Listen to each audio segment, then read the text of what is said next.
All right, let's talk about something you use dozens of times a day, probably without even thinking about it.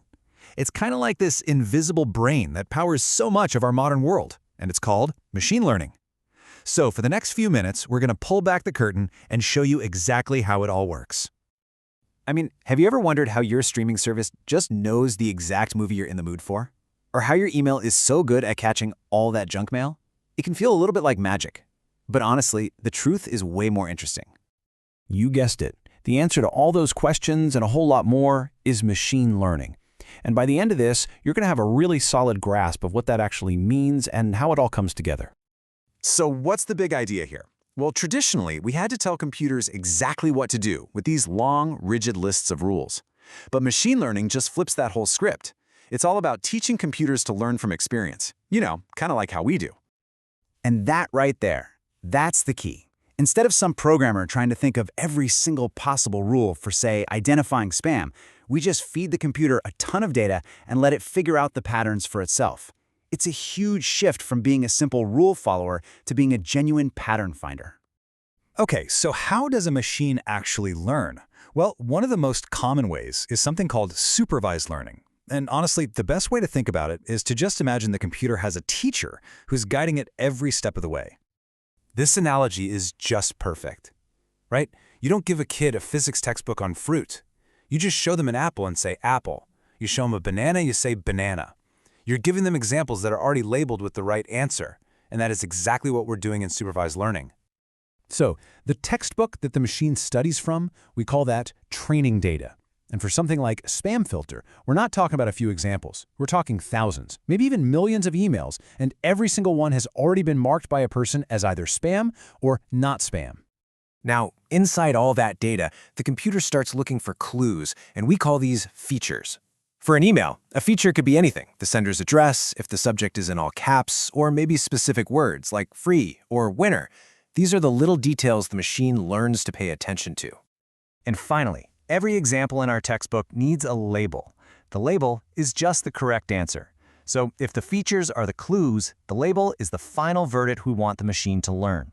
For our emails, it's super simple. The label is either spam or not spam. Okay, but what happens when you don't have a teacher? What if you don't have any correct answers to learn from? Well, that brings us to the second major approach, unsupervised learning.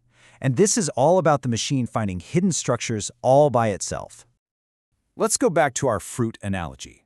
This time, just imagine you hand a kid a big box of mixed fruits, but you don't say anything. What are they going to do? They'll probably start making little piles, right? All the red round things go here, all the long yellow things go over there. They're finding patterns and creating groups without ever being told the name apple or banana. That, in a nutshell, is unsupervised learning.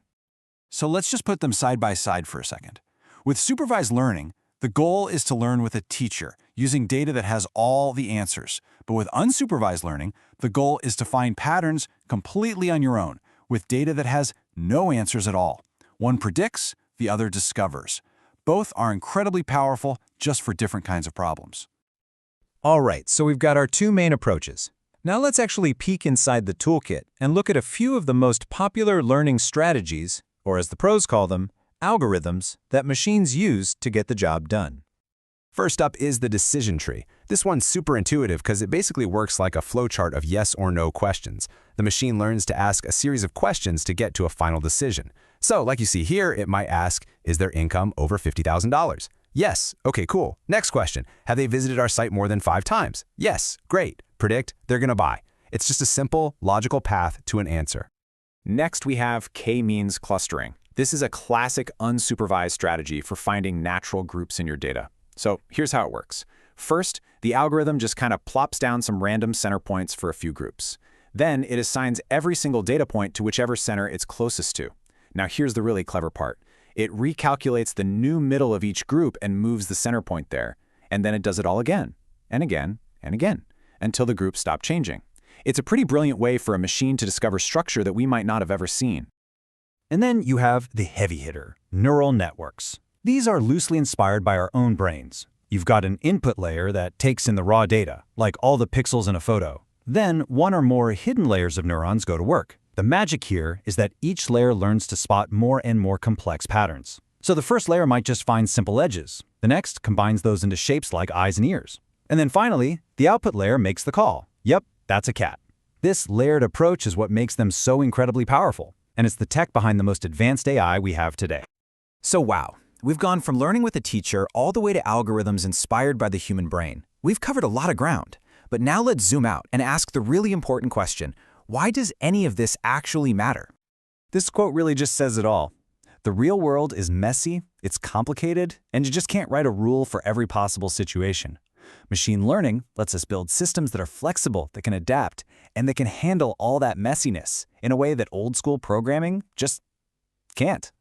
And these aren't just theories. These applications are absolutely everywhere. The very same ideas we just talked about are being used to recommend your next favorite movie, to help doctors diagnose diseases with unbelievable accuracy, and yeah, to build the software that lets cars drive themselves. This isn't science fiction anymore. It is changing our world right now. So at the end of the day, machine learning isn't magic. It's an incredibly powerful toolkit for solving problems with data. And now that you get the basic building blocks, the really exciting question isn't just what computers can do, it's what would you do with them? What problem out there would you solve? What would you teach a machine to do?